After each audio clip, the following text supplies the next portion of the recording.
अस्सलामुअलैकुम। आज मैं आप लोगों के साथ मज़ेदार सी खीर की रेसिपी शेयर करने वाली हूँ। सिर्फ़ और सिर्फ 3 पापे, 1 अदद ब्रेड, हाफ़ कप चावल से जो है हम ये मज़ेदार सी खीर तैयार करेंगे।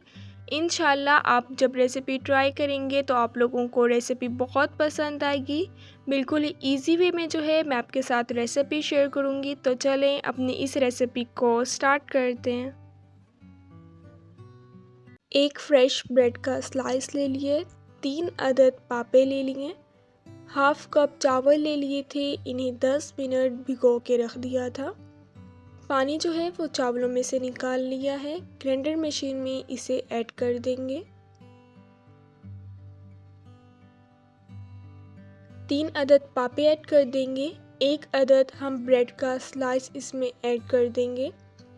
2 टेबलस्पून इसमें दूध ऐड करके इसका पेस्ट तैयार कर लेंगे। कढ़ाई में 2 गिलास मैंने दूध के ऐड कर दिए।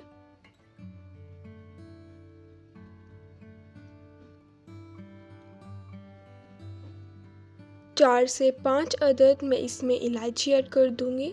आप अगर इलायची पाउडर ऐड करना चाहते हैं तो आप इसमें इलायची पाउडर का भी यूज़ कर सकते हैं।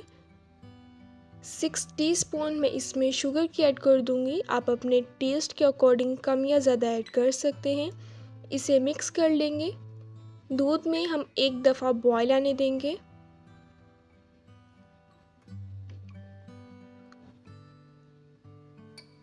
दूध में एक दफ़ा बॉयल आ गया है। पेस्ट जो है हमने तैयार कर ली है। अब हम इसमें पेस्ट ऐड कर देंगे।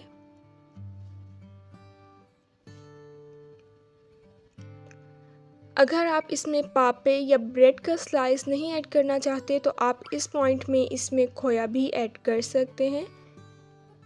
पेस्ट ऐड करने के बाद इसे अच्छे तरीके से 5 मिनट हम मिक्स कर लेंगे। 5 मिनट के लिए मैं इसे कवर करके रख दूंगी। 5 मिनट हो गए हैं। कवर जो है मैं इसका उतार लूँगी। मज़ेदार सी हमारी खीर जो है वो बनकर तैयार हो गई है। बहुत ही ज़्यादा मज़े की बनी है। इंशाल्लाह आपको रेसिपी बहुत पसंद आएगी। बिल्कुल इजी रेसिपी है, खाने में जो है ये बहुत ही ज़्यादा टेस्टी लगती है। अब मैं इसे डिश आउट करती हूँ। आप इस रेसिपी को लाज़मी ट्राई कीजिएगा और इंशाल्लाह आपको रेसिपी बहुत पसंद आएगी। अगर आपके पास टाइम कम है, अगर आप खीर बनाना चाहते हैं तो ये रेसिपी आपके लिए बिल्कुल ही परफेक्ट है। बारीक चॉप किए हुए मैंने बादाम और नारियल ऐड कर दिए। अगर आप कोई और ड्राई फ्रूट ऐड करना चाहते हैं तो आप कोई और ड्राई फ्रूट भी ऐड कर सकते हैं। जब आपने इसे सर्व करना है तो आपने इसे ठंडा करके ही सर्व करना है। इंशाल्लाह अब मिलूँगी आप लोगों से अपनी नेक्स्ट वीडियो में। तब तक के लिए अल्लाह हाफ़िज़।